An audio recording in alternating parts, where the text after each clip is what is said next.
Hi, my name is Rebecca Thomas. I am Halifax's Poet Laureate, and I am a near and dear friend to Andre Fenton, and I will be reviewing his book, Ode to Teen Angst. Now, before I can review the book, I have to review Andre. Um, I've known Andre for a number of years now, and he is such a wonderful, sweet, funny, passionate, articulate, beautiful soul. I am absolutely in love with his heart. And when I first met Andre, he told me that he didn't like me because I had come into a poetry slam and I had done very well, and he had never seen me before, and here I come rolling in, and he said that he was afraid that I was going to bounce him from the slam team. And well, we both made the slam team. And from there, I have flown to Victoria with Andre to compete. I have flown to Saskatoon to compete with him. I have flown to Winnipeg to compete with Andre, and now I have the honor of co-coaching a team of poets who will be going to the next Canadian Festival of Spoken Word with Andre. And so to begin with his book, most and many of his poems focus on race issues and politics and growing up as a black kid in Canada.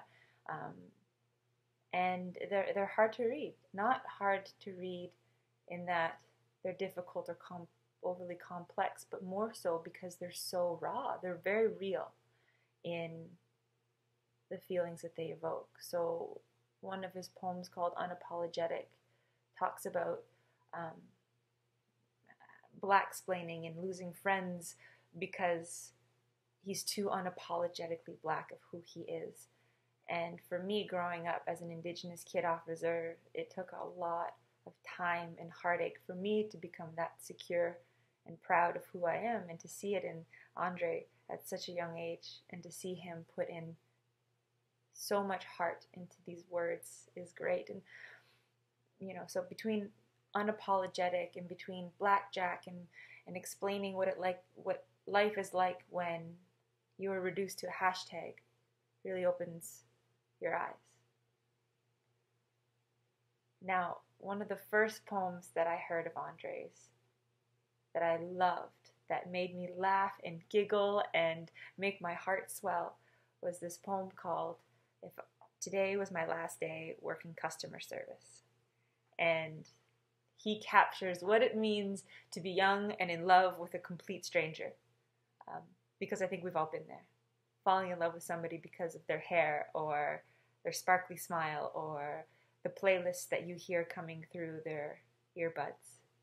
And so Andre says, if today was my last day working customer service, I would ask that girl who wears the green beanie hat and the spaceship shirt, who I always give the student discount to even though she's not a student, if she would like to grab coffee with me.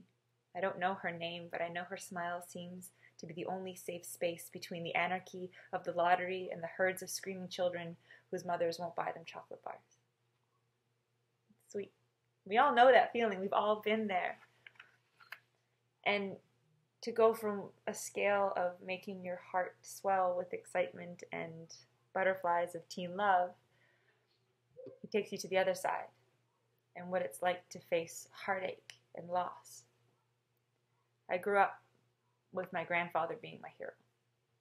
He looked out for me. He knew so much about me, and I lost him around the same age that Andre lost his grandmother.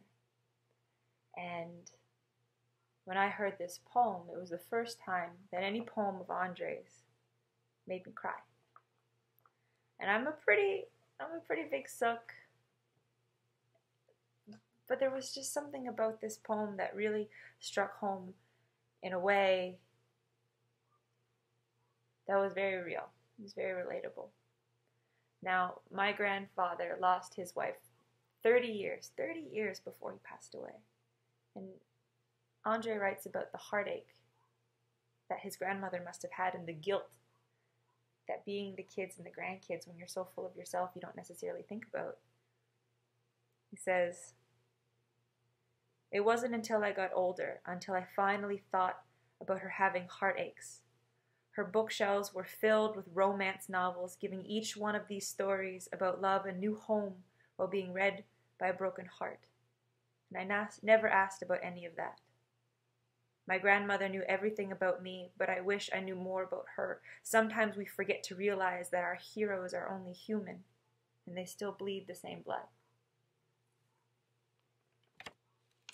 Makes me think of my grandfather.